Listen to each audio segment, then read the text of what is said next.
Yeah, so in the next hour, we'll have 4 talks. My name is Malay Basu. I'm an assistant professor in pathology.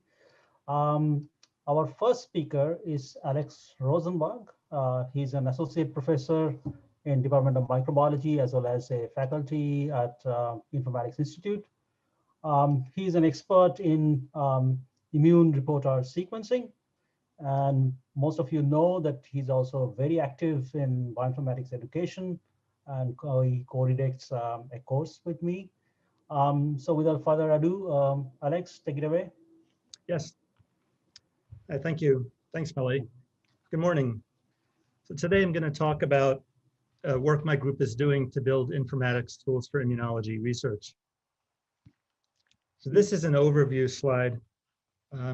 Actually, hang on a sec. There we go.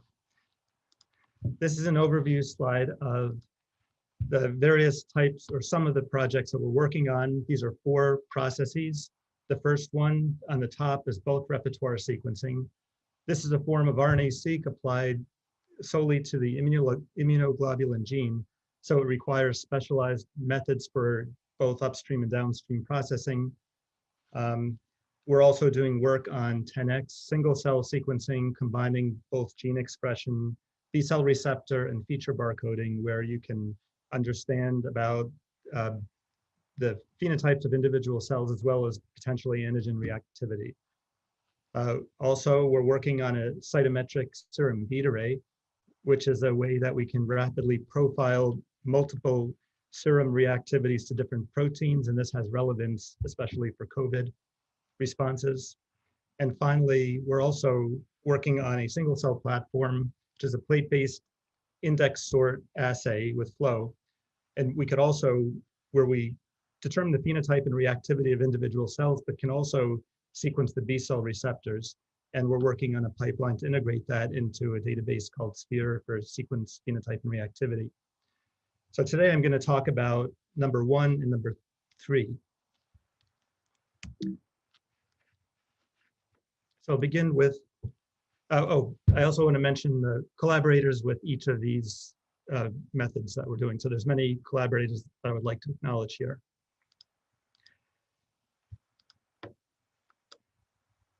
So I'll begin with B-cell receptor sequencing. Now, there's many applications for this technology.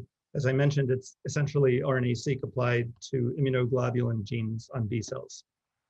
And without reading all of these, I can say that this approach is very useful for understanding fundamental lineage questions in B-cell biologies about fate decisions and transforming from one cell type to another. It's also very useful in vaccinology. In fact, we've been using this in both in the flu vaccine, also in the HIV vaccine trial network.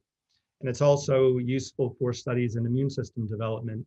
One study that we have is evaluating the development of the IgA repertoire in newborns for urban babies versus those from old order Mennonites in a rural farming community. And we're also combining that information with microbiome. So that's a study that's underway currently. So just review about B cells. B cells can express a B cell receptor that is very particular to a particular kind of antigen. They can differentiate into plasma cells, which have the ability to secrete antibodies. And those antibodies can be neutralizing, and they're very specific to a certain protein. And the variable part of the antigen, or the B cell receptor, is shown here. And it is the combination of 3 gene elements that are put together during B cell development. And the diversity of the B cell receptor or the antibody is based on multiple possible V genes, D genes, and J genes being combined randomly during development. So that's the first level of diversity. During an immune response, naive and inexperienced B cells that with T cell help and antigen presentation can proliferate and engage in somatic hypermutation to modify these receptors, and those with higher affinity are selected for, and then can further differentiate into either a memory B cell or a plasma cell, which can secrete antibodies. And these B cell receptors and antibodies are extremely diverse, and there's a number of mechanisms to support this diversity. The VD and J rearrangements for both the heavy chain and both the light chains, the combination of the heavy and the light pairings, and then the junctional variability, insertions and deletions that occur when these gene segments are joined together during development. And so already we have an incredible diversity that's greater than the number of B cells in the body for the potential repertoire. So after activation and somatic hypermutation, the orders of magnitude of the potential repertoire is vastly increased. So shown here are two examples of repertoires. On the left is a diverse one where each cell, each dot is a B cell, and on the right is an oligoclonal repertoire, that which you might see after an immune response, like 7 days after a vaccine. So we can ask questions about characterizing the diversity of these repertoires. We can look at particular lineages, which are groups of cells that are clonally related, like in the circle here. We could ask questions about comparisons between repertoires over time and ask whether there's clonal relatedness between sequences. So let me quickly describe some of the tools that we use to describe this from the beginning. I'm not going to go through this in detail, but this is our upstream pipeline. This is the work of Chris Bucilli and my group, where we take sequencing data, we have FASTQ files, and we process them through a variety of steps, including determining the isotype of these antibodies. So that's whether they're IgM, IgA, IgG. And we can do this for multiple samples. So we have sample A over here and sample B over here in this example. And this might be something like memory cells and plasma cells.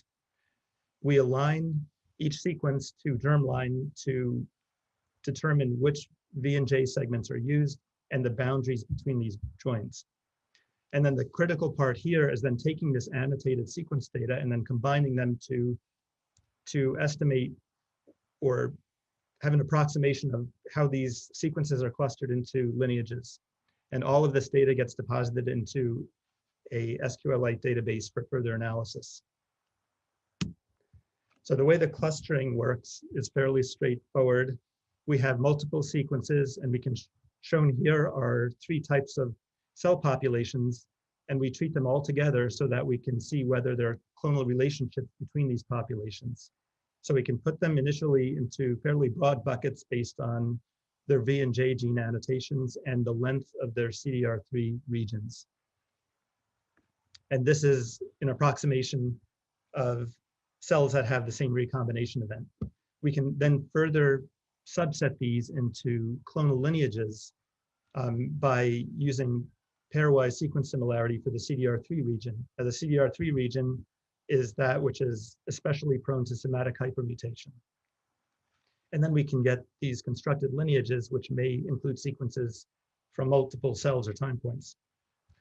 And then we can have downstream tools that can analyze and visualize these data in many different ways. And I'm not going to go through these in detail, just show that we can look at the distribution of isotypes in our samples. So these are different cell populations and isotype distributions.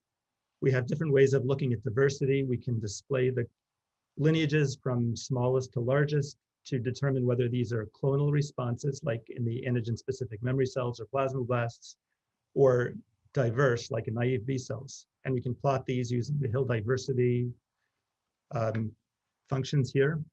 So the naive cells are fairly flat, and the clonal responses drop up very quickly as you increase the order of the Hill diversity index.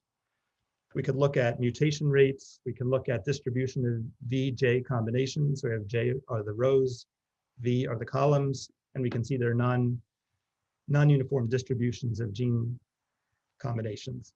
We could look at relationships between different cell populations. So here we have these clonality plots as the arcs, and we can look at ribbons between populations to show clonal relatedness. Or we could combine different attributes like clonality here, and we can use barycentric coordinates to indicate the different isotypes that are present, or distribution of isotypes within each lineage. And then these tools look a lot like R functions. These are all command line. We supply a function and required arguments like a data source, or in this case, populations of interest. And then we can generate a figure instantly showing in this example, the relationship between memory cells and the same year and subsequent year antibody secreting cells for flu vaccine. We can write custom queries that allow you to ask very specific questions about your repertoire data. So I'm going to show 3 real quick examples of how these were used in publications. In the first one, this is part of a lupus study where we demonstrated that there's an alternative pathway for autoreactive B cells and lupus flares. And so normally it was thought that you would have the plasma cells that would occur during lupus flares could be derived from memory B cells, but we used repertoire data as well, along with other kinds of data to illustrate that there was an alternative pathway from recently activated naive cells.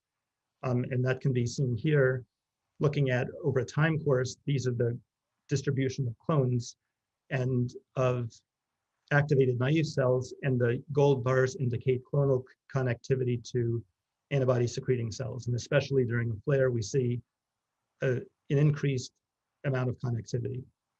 And on the right, we're just showing for antibody secreting cells the ability to track these autoreactive or potentially autoreactive lineages over time. In another study with James Kobe here in infectious disease, we were looking at neuroamidase reactive antibodies after influenza vaccine. And this is neuroamidase is a relatively conserved component of the flu. And so there's a lot of interest in developing vaccines that might be more broadly activated or broadly responsive to this.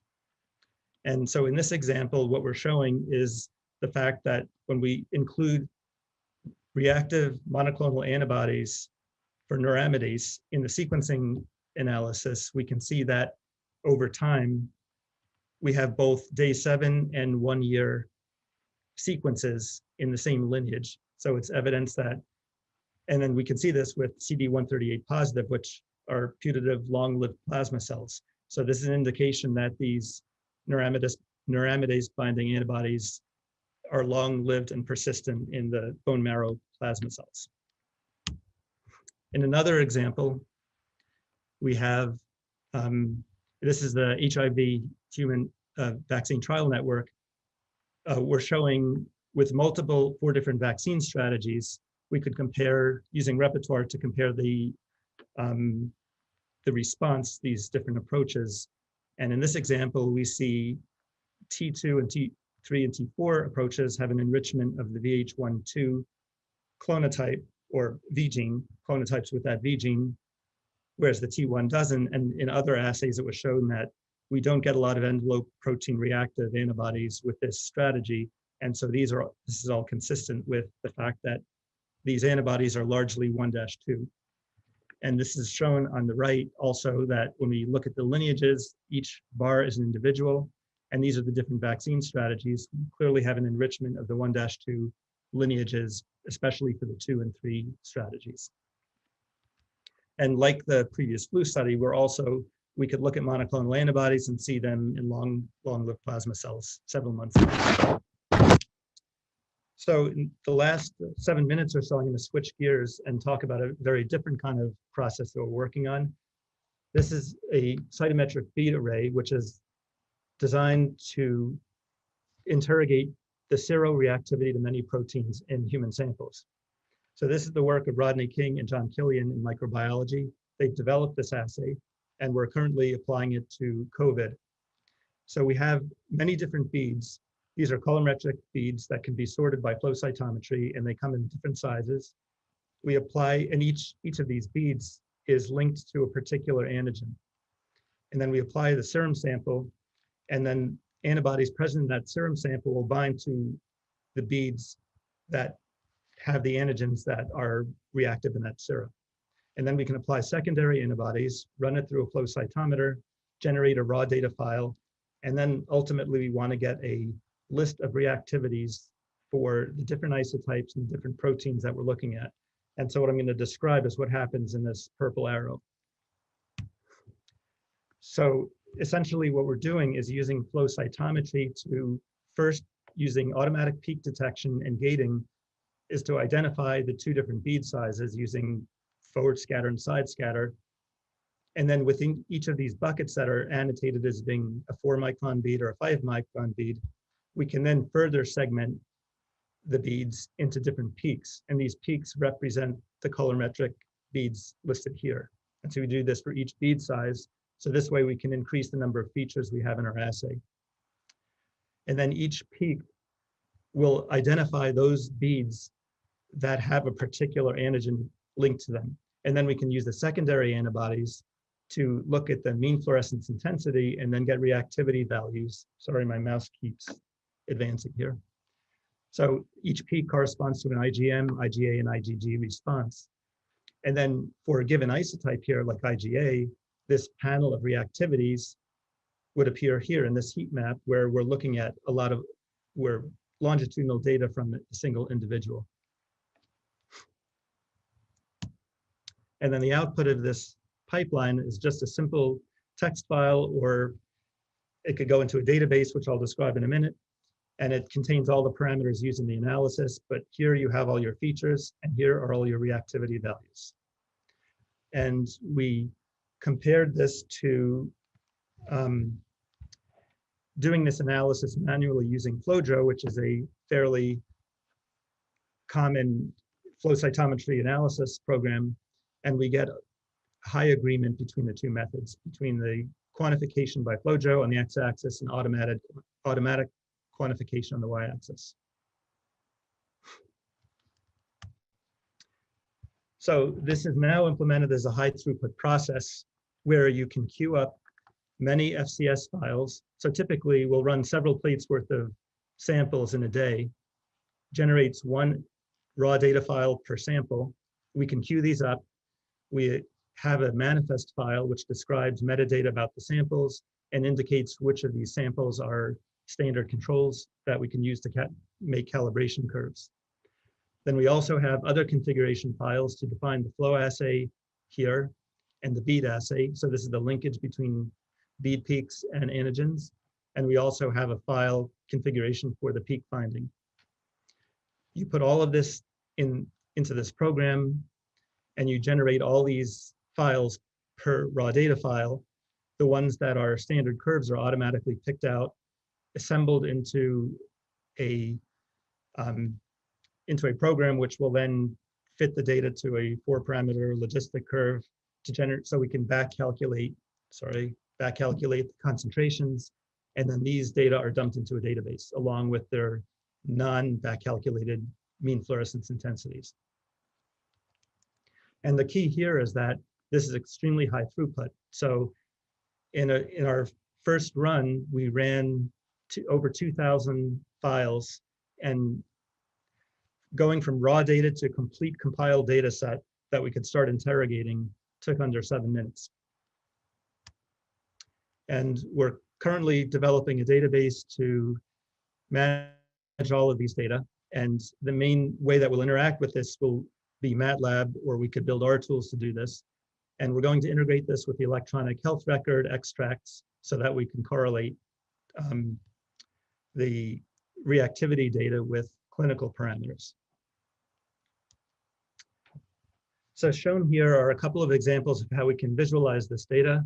We can look at simple longitudinal plots for a single feature. So in this case, we've got days after admission for coronavirus on the x-axis. Then we have the concentration of the spike protein for IgA on the y-axis, and we can see a steady decline over time.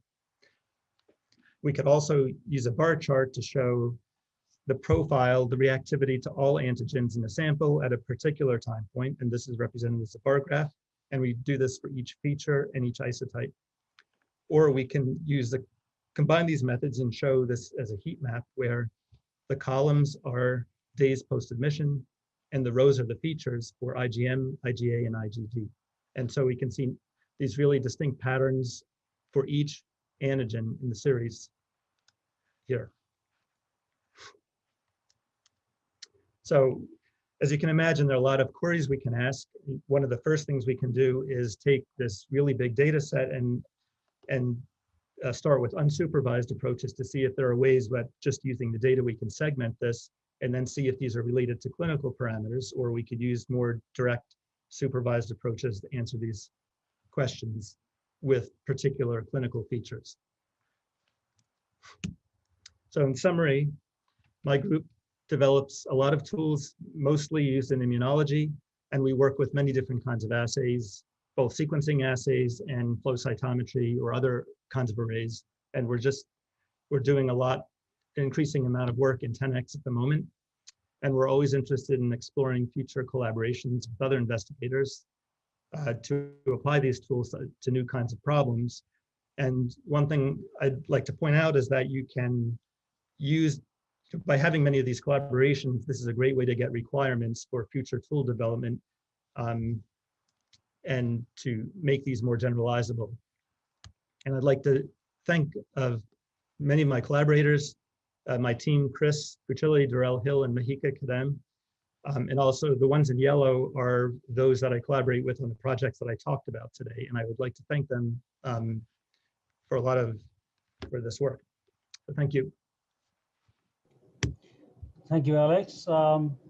We are running short of time, but I'll allow 1 or 2 questions. If you have a pressing question, you can ask.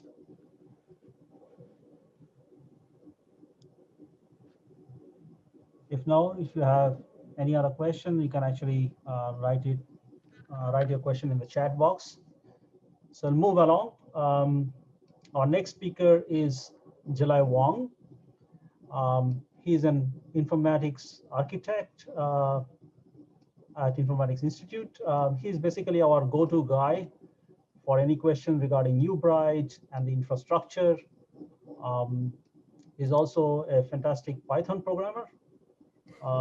So he'll be talking about our U-BRITE infrastructure. And the title of the talk is U-BRITE, a biocomputing infrastructure to accelerate data-intensive translational science. Jelai? Thank you, Malay. Appreciate the nice introduction. So good morning, everyone.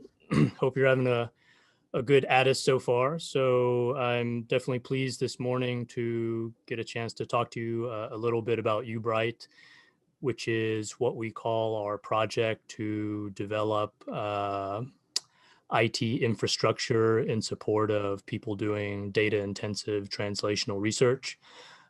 In particular for today, I'm just going to talk about what U-BRITE is and maybe show some examples of how it might help teams carry out team science. So I've just got a couple slides here.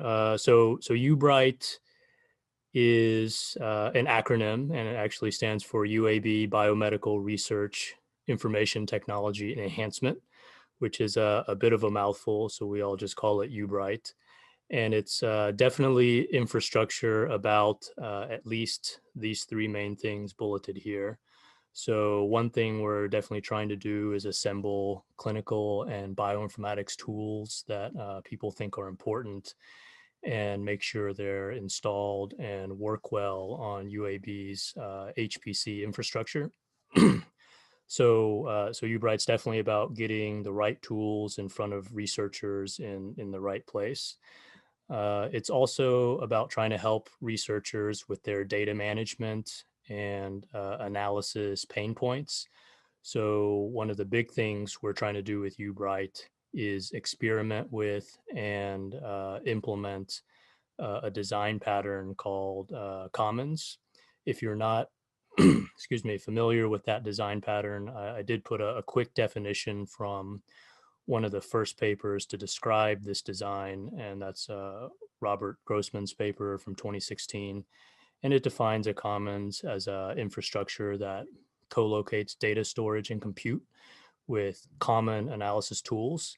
So it's a seemingly simple idea that I think we can all get a lot of mileage out of.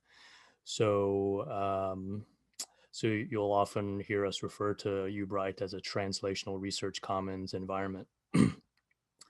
And finally, we try to use U-BRITE to help facilitate team science, especially to the extent that technology can help people work together, excuse me, better as a team. So if you look at the overall architecture of U-BRITE, there's 3 main abstractions that we have implemented. So there's the idea of a data portal, there's an analysis gateway, and there's an expo gallery. And if you think about maybe a prospective new user coming to U-BRITE, how they might engage it, one of the places they might typically start is the data portal.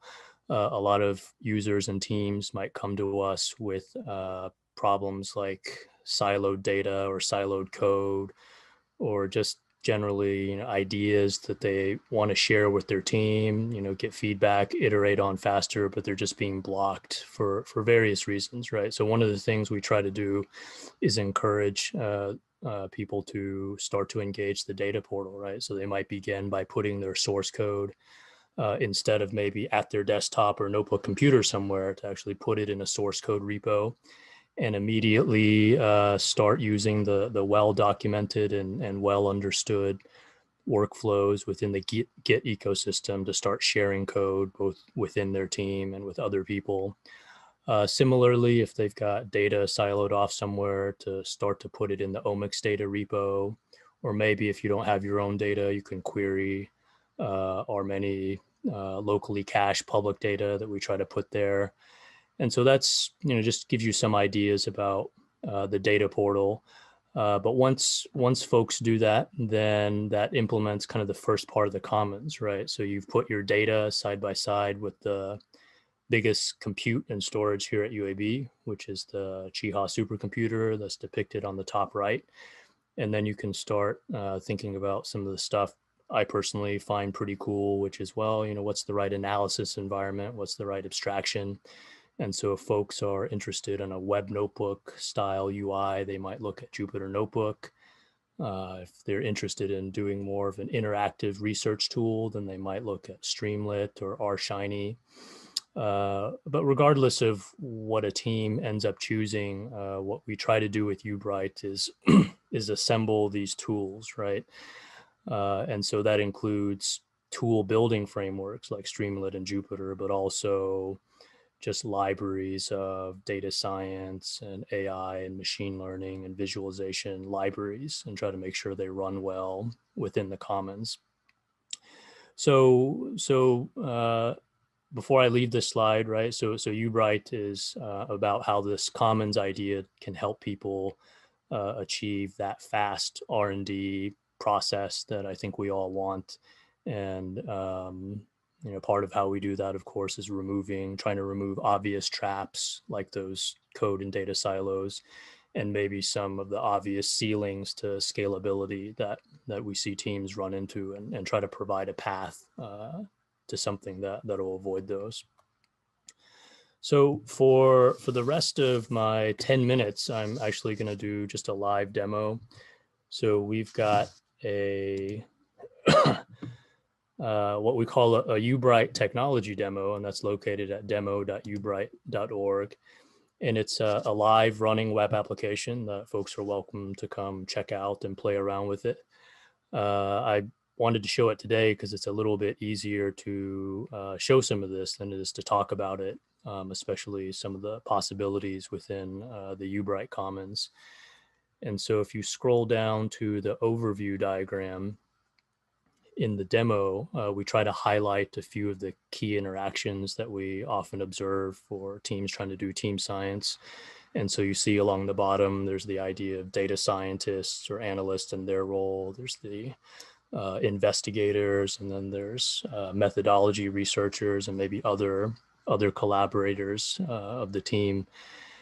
And so what we're actually doing right here with the demo is we're pretending to be that middle category. So we're investigators interacting with this live running web app.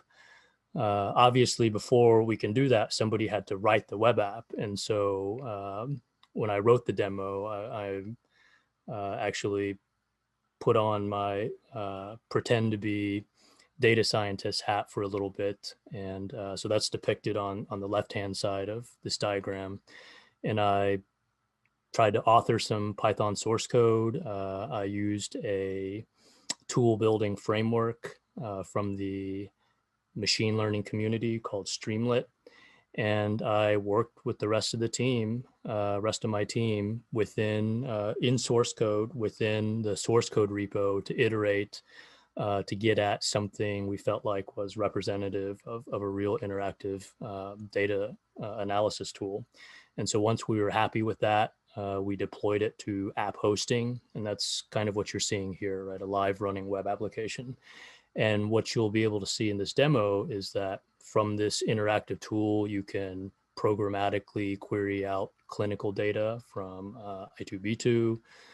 You can pull in analysis results. In this example, we're doing pulling in results from a gene expression analysis. And then we're taking the list of differentially expressed genes and we're passing it to a gene set method called Pager, which is a method from Dr. Jake Chen's lab here at UAB. So hopefully that's good enough for an overview. And I'm not going to go into a ton of details in each of these sections, but for the first part, we just show that we can query data out of the UWS API. And we show it here just simply as a table. But I think the more interesting thing from a data science point of view or scientist point of view is that it's a data frame and you can integrate it and combine it in different ways within the tool, right?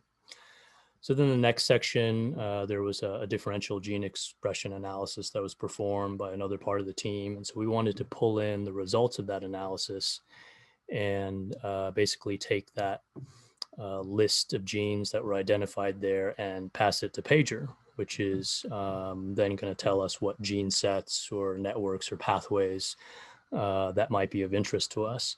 So I think this is where the demo gets a little more interesting in that when we first visited this page, what had already happened was that we did all of those things. We made all those queries and we actually already passed those results to Pager, and it's already given us back 22 gene sets that we might be interested in. And this is with default Pager parameters. But if we wanted to tune it, so if we wanted to say we're only interested in gene sets of size 85 or larger, and in less than 258, right? And then you can see it dynamically requeries Pager and gives us 12 results back.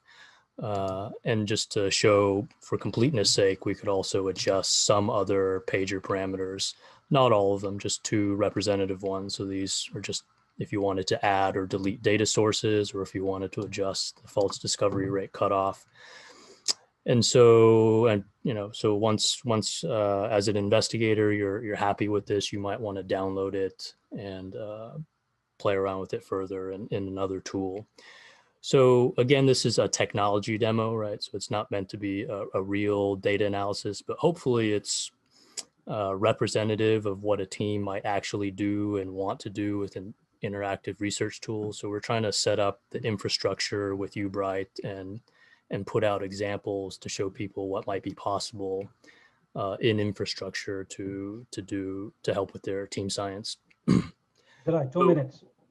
2 minutes, okay. So yeah, so for today, I just wanted to show you these 2 things, just to give an intro to U-BRITE and invite you to play around with this demo. If you're interested, it's at demo.ubrite.org.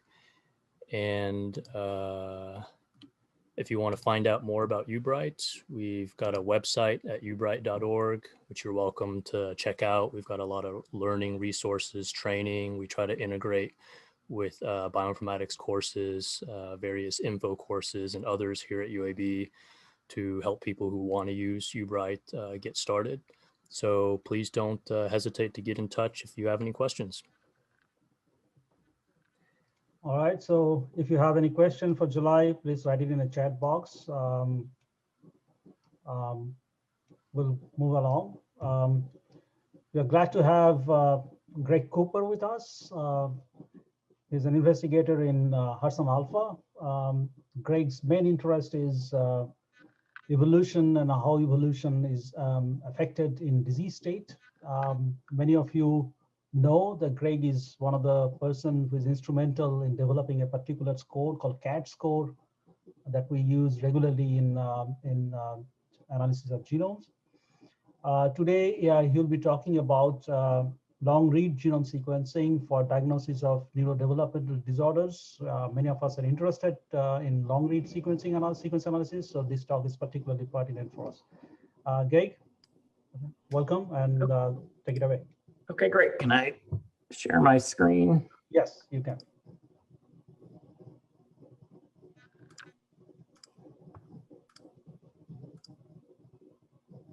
All right, can you all see my slides?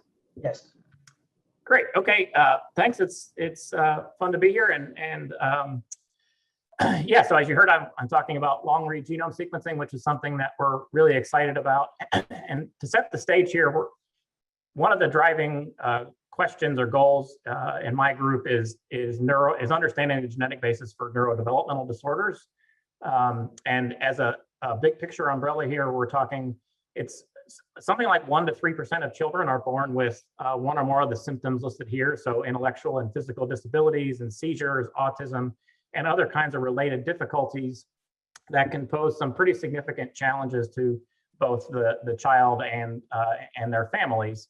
And identifying the root genetic causes of these conditions, which are very often individually rare Mendelian disorders, is really crucial to best counsel and treat the affected children, so to come up with the best therapies we can to help those children, but also to counsel their families about what to expect and how to best manage their child's symptoms. And then, of course, in the long run, genetics is powerful at targeting the underlying root causes in terms of identifying new drugs, new therapies, new strategies to improve outcomes down the road in the long term. So at HudsonAlpha, we've been very interested for many years now. So we've just showing you a list. We started really in 2013 with Martina Bevan, who's a really wonderful UAB pediatric neurologist who spends a lot of her time at a clinic in Huntsville. But we work with other partners, including CRS, which is an Alabama state program. Right now, we have a grant called SouthSeq, which is looking at newborns that are in a neonatal intensive ICU with symptoms of a congenital disease at 5 different NICUs across the Southeast. We're part of what's called the Alabama Genomic Health Initiative, which I'm sure a lot of folks have heard of, or AGHI. This is a state-funded collaboration between UAB and HudsonAlpha. And the basic sort of script here, the process that we generally use is that we identify children with an undiagnosed condition, undiagnosed disorder. We subject them to Illumina genome sequencing. This is sort of the standard collection of short reads to get to roughly 30x average coverage. And then we use to assess individual variants in terms of whether they're relevant to the child's symptoms. We use the classification rules and system devised by the American College of Medical Genetics, or ACMG, that allows us to assign evidence codes and basically have structured vocabulary for how we classify variants. And to summarize a whole bunch of work that we've done as part of these collaborations, we've sequenced close to 1,400. This number's a little bit out of date. It's a little over 1,400 now. Probands, we've sequenced a total of 2,800 people because we often sequence mom and dad as well, because their information can be valuable at understanding the child's, once we understand inheritance, that can help you interpret a variant. So we often, but not always, sequence trios. And this pie chart here sort of summarizes the net results of that. And so we found likely pathogenic variants. So this is PLP for short. These are ACMG designated terms. And essentially, these are variants that are, we believe, are definitive or highly likely to be causal for the child's symptoms that prompted the sequencing. And so these are effectively the category of variants that lead to allowing the clinician to make a diagnosis that it can be used for management, treatment, and other kinds of clinical decisions. So you can see a little over a quarter of children. These are, as I mentioned, these are individually rare. So as we do see some conditions pop up repeatedly. So here's 2 examples of SCN1A and MECP2 associated with Dravet and Rett syndromes, respectively. We've seen each of these a handful of times, but we've seen over 220 different genes. So among these 370 children, the majority of them, they're for their particular condition, their particular diagnosis, that's the only time we've seen that over the course of all the sequencing that we've done, just showing it that, again, these are all individually rare conditions. Most of these are de novo, but we certainly see other kinds of inheritance, recessive, dominant, transmitted, and also X-linked. And I say there's also a bunch of VUSs, and I won't talk about that today, but this is a substantial fraction of probands end up with these. And these can be frustrating, obviously for the families, because they're intrinsically uncertain. We're telling them we found this thing, we don't know what it means, but we think it could be relevant. But they're very, they're high priority targets in terms of research, because these are mostly mutations in genes that look like it would be bad symptomatically if you had a mutation in that gene, but we just don't know enough about it. So a lot of our research is on characterizing those VUSs. But today I really want to talk about the fact that despite the fact that we keep getting better at this, we're still failing more often than we succeed, right? So this is a majority of the children that we cannot find any variants, even an uncertain one that could be relevant. And right, so this is no plausible causal variants found in many of these kids. In fact, the majority. This is similar to literature from other kinds of, lots of other studies in both pediatric and adult conditions that look Mendelian, that exome or genome sequencing just cannot find anything. And so the bottom line is that we believe that there are likely to exist a lot of highly penetrant mutation events that we just aren't seeing right now. And so that leads to this prediction that if we can do a better job at more comprehensively discovering variants, that could unlock many rare disease discoveries. And so we started a partnership with Jane Grimwood and Jeremy Schmutz at HudsonAlpha. They are fellow faculty members there. And they, for a long time, have been the directors of the HudsonAlpha Genome Sequencing Center. This is a Department of Energy funded group. And primarily, especially over the last 15 years, their focus has been on assemblies of plant genomes. So if you're familiar, if it's a agriculturally or bioenergy important plant, odds are Jane and Jeremy's group is the one that generated the data that led to the reference assembly of that. So cotton and soybeans and poplar trees and all kinds of things. And because of their interest in assembly of complex genomes, they have expertise in infrastructure for generating assemblies, which includes both short and long reads, and also a lot of the intellectual expertise and computational work power to generate assemblies.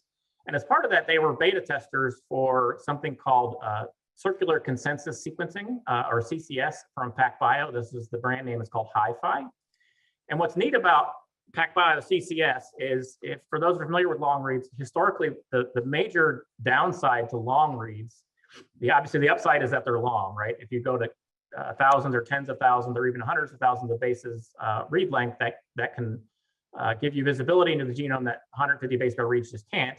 But that came with a cost of having very high error rates. So any individual base call had something like a 20% chance that it could be wrong. So the way CCS gets around this challenge is that they start with these long high molecular weight fragments. They attach these adapters to them, which basically circularize the molecules.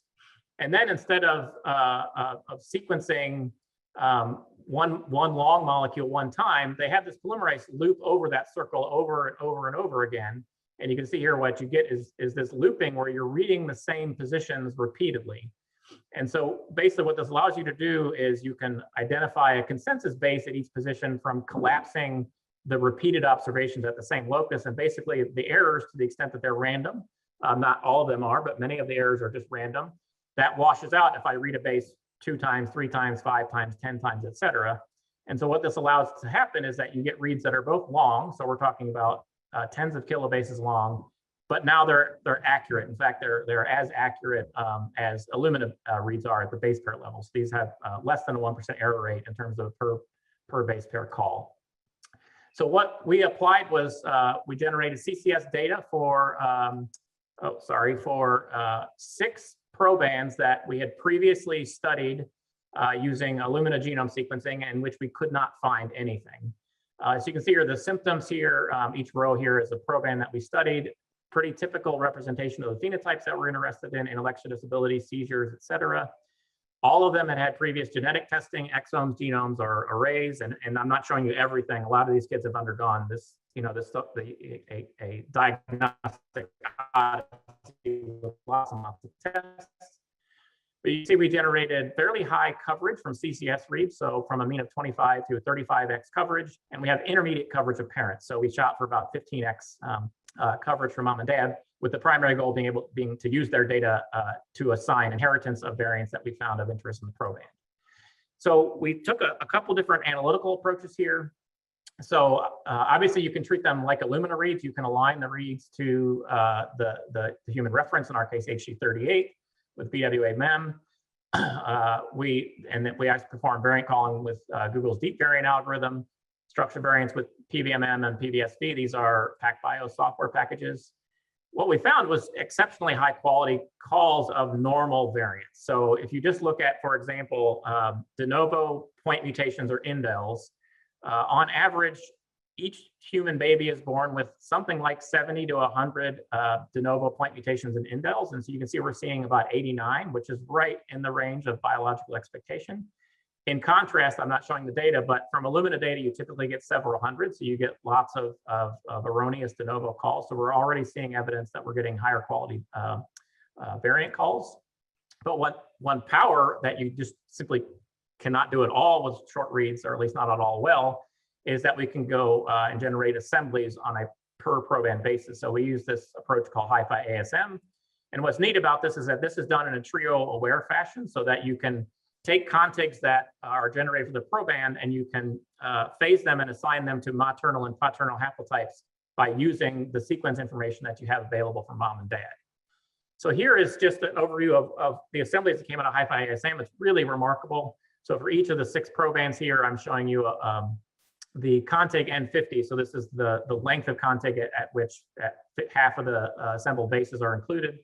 So you can see we're getting N50s that are over, that are 15 megabases-ish to up to 40 megabases or so, and they're parentally aphased. So we can separate mom and dad's chromosomes here, and you can see our N50s are essentially chromosome arm lengths. It's really remarkable degrees of contiguity that are coming out of these assemblies.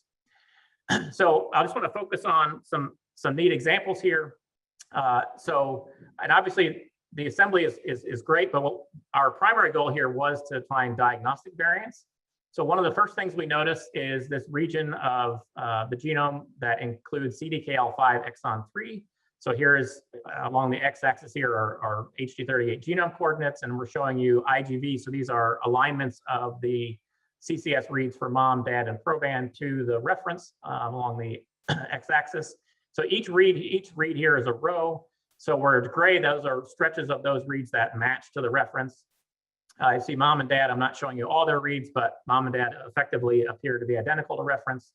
But you can see the proband has these subsets of reads where you have this rainbow pattern here, where these are stretches of reads that look normal for long stretches and then transition to some different sequence.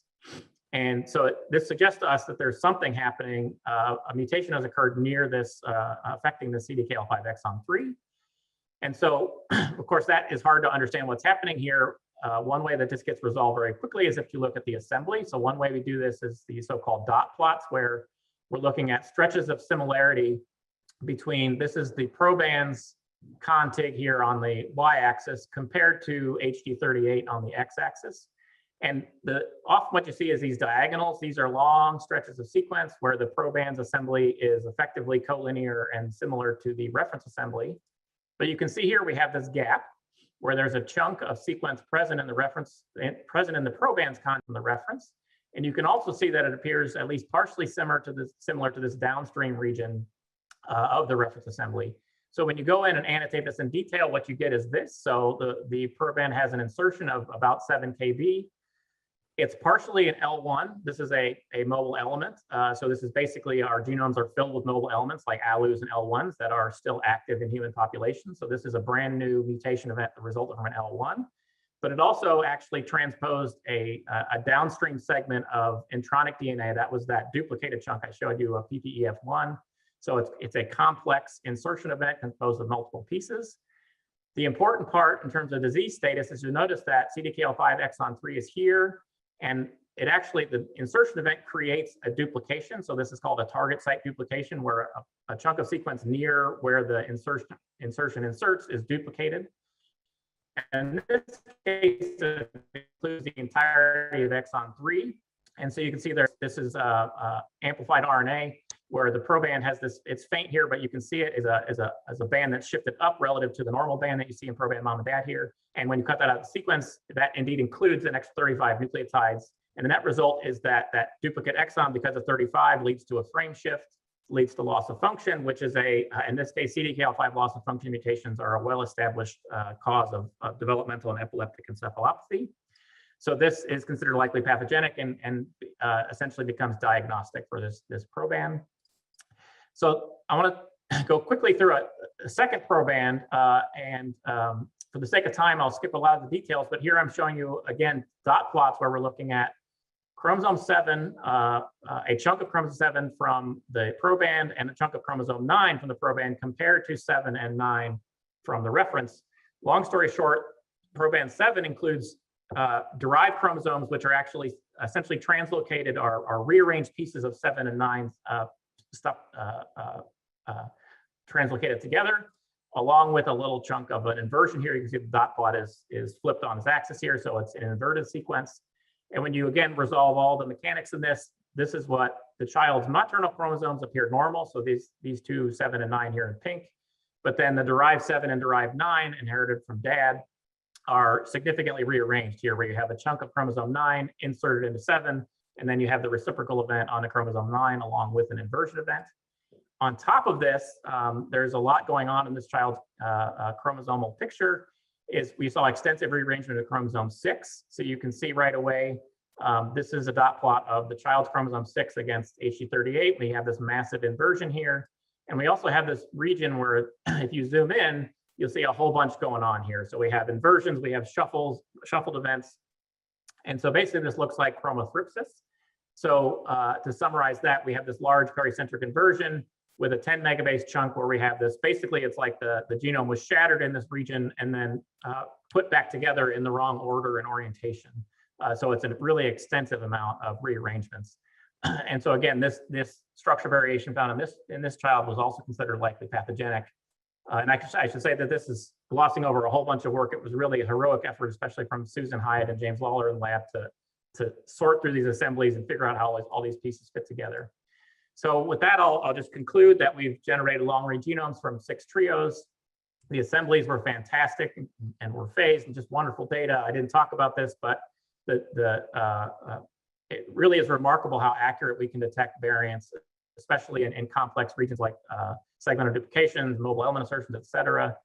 2 out of 6 of these have harbored a diagnostically relevant variant, which again, small number, so we don't know that the rate is 1/3, but certainly it's consistent with the idea that a substantial fraction of currently unsolved probands harbor diagnostically relevant variants that we might pick up with long reads.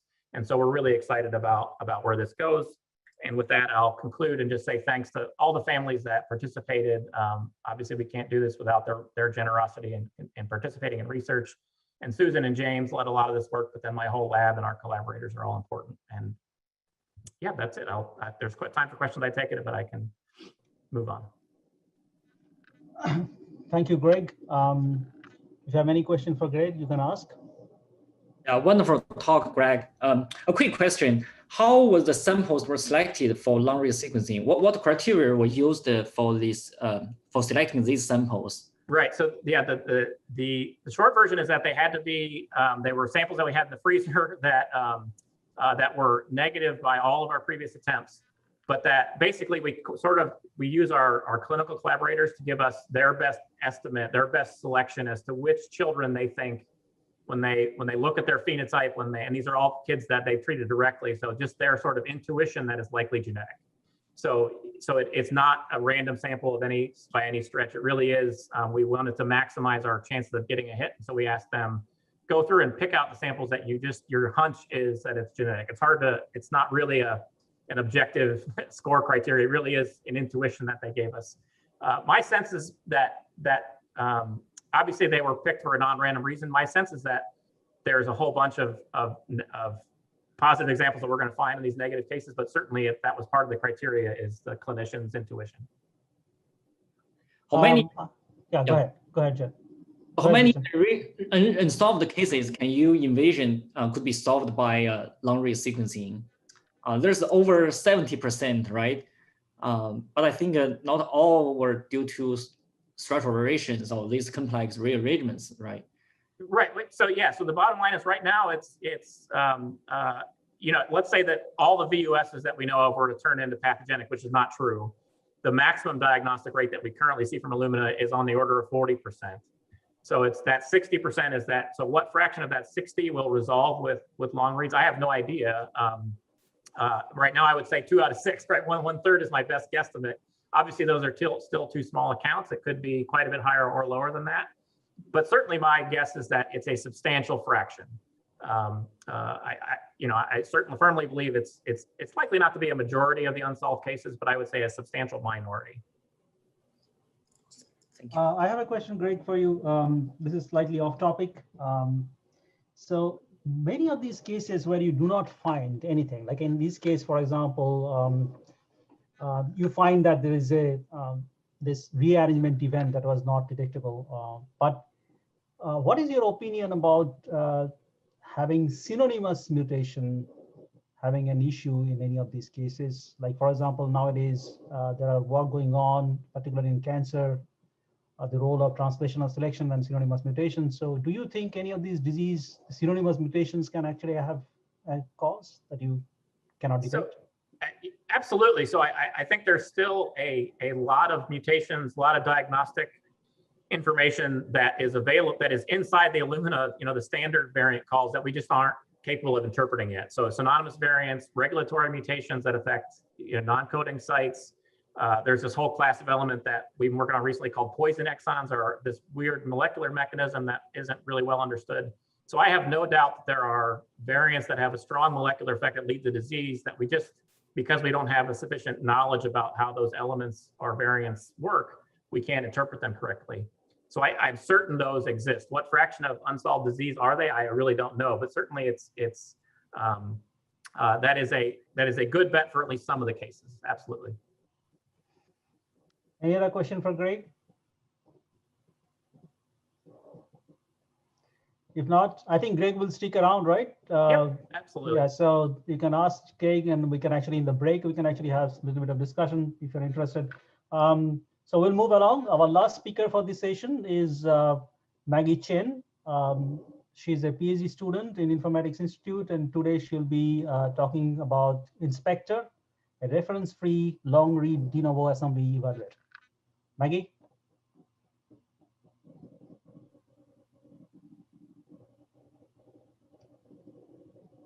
Is Maggi here? Yeah. Can you hear me? Yes, go ahead. Okay, cool. All right, so hello everyone, my name is Maggi Chen. I am a graduate student at Dr. Zheng's lab. And today I'm going to talk about my project, Inspector, accurate reference-free evaluator for the de novo assembly.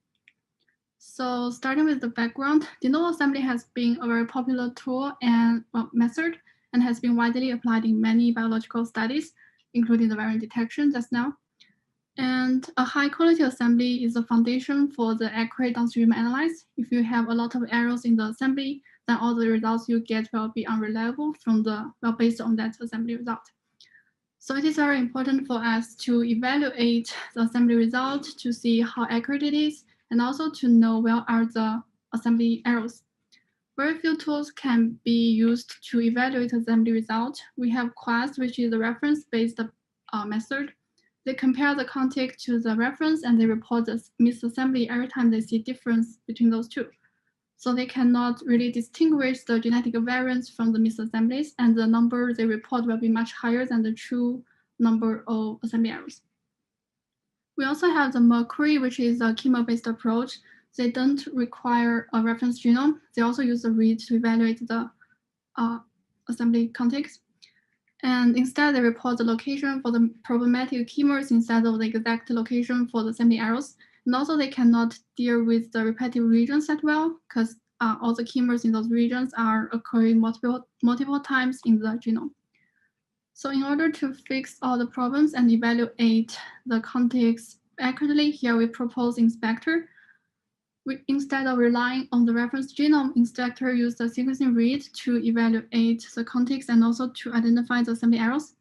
So there are 3 major steps for Inspector's evaluation. We have the read alignment, and then error correction, error identification, and eventually an optional error correction step.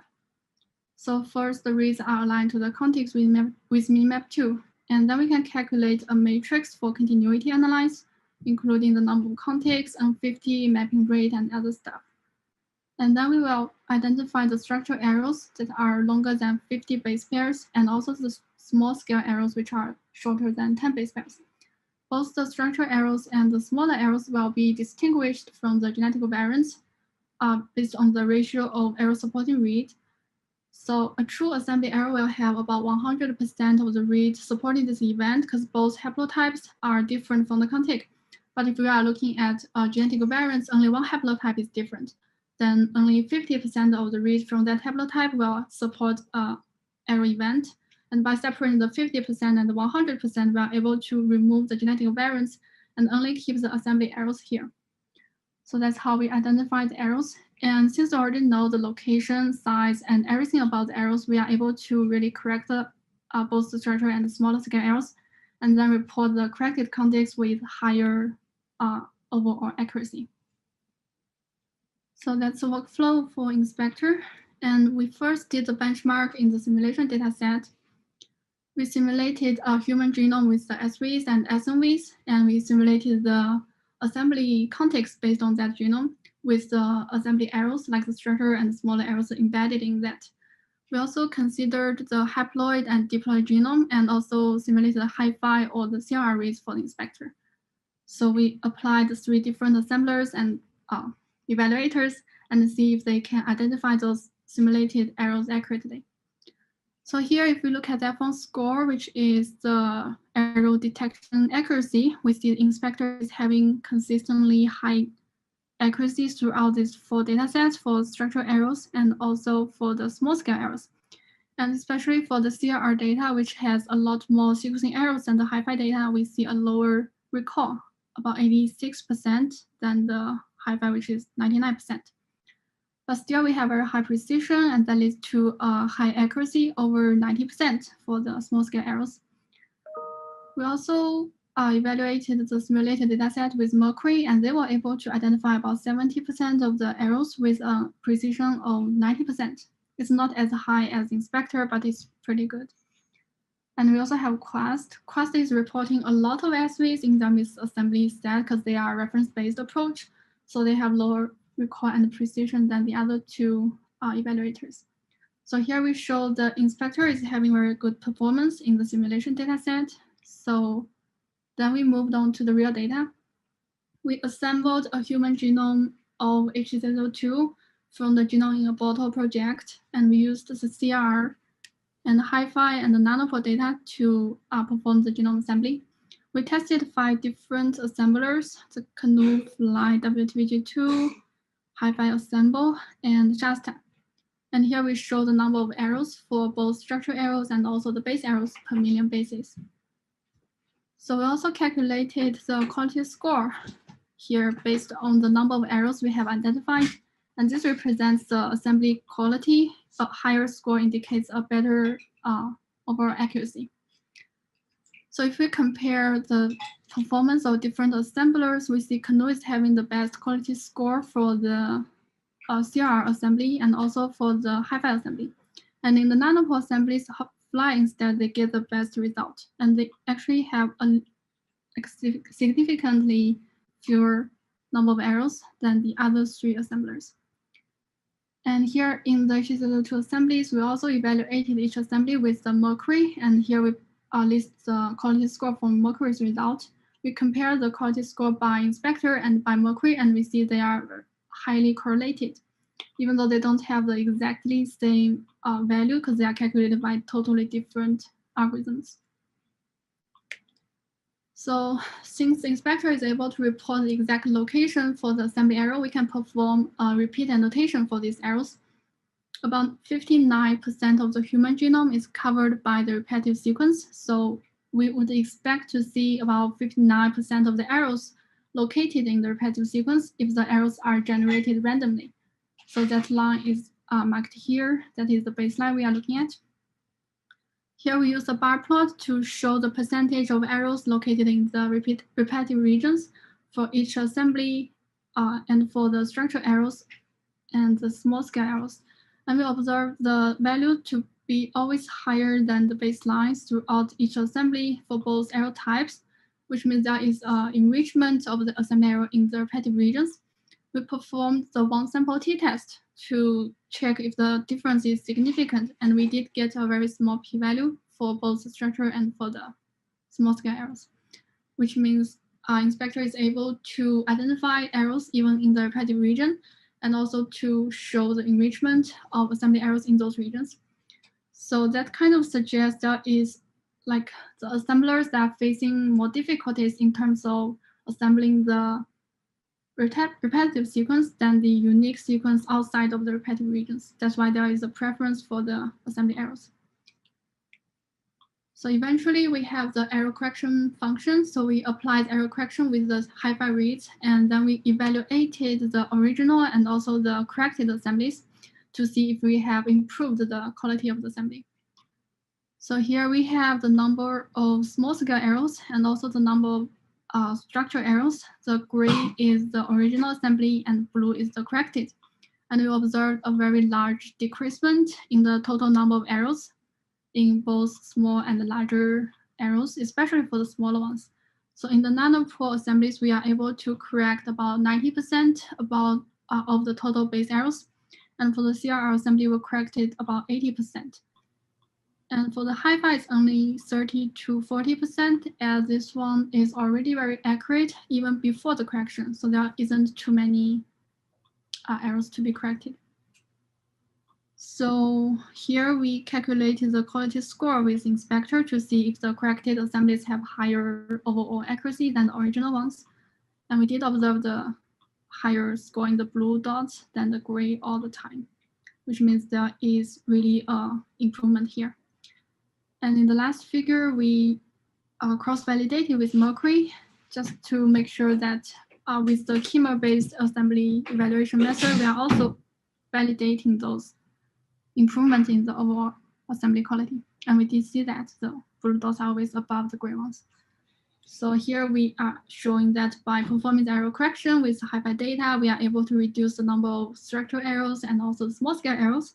And we did observe the increment for the quality score, either by inspector or by the mercury. So little conclusion, we are presenting inspector as an evaluator without help from the reference, only relying from the sequencing read, and it can report the assembly errors very accurately, and also show the enrichment of the assembly errors in the repetitive sequence, especially in the simple repeats. And we also have the error correction module, which can improve the assembly quality and hopefully help the downstream analyze a little bit. All right, that's what I have today for inspector. Okay, thank you all. Thank you, Maggie. We really do not have time anymore for questions. We'll have exactly, I think, 10 minutes or so. So we'll come back at 12:15 for the next session. And thank you very much for all the speakers. It was a great session.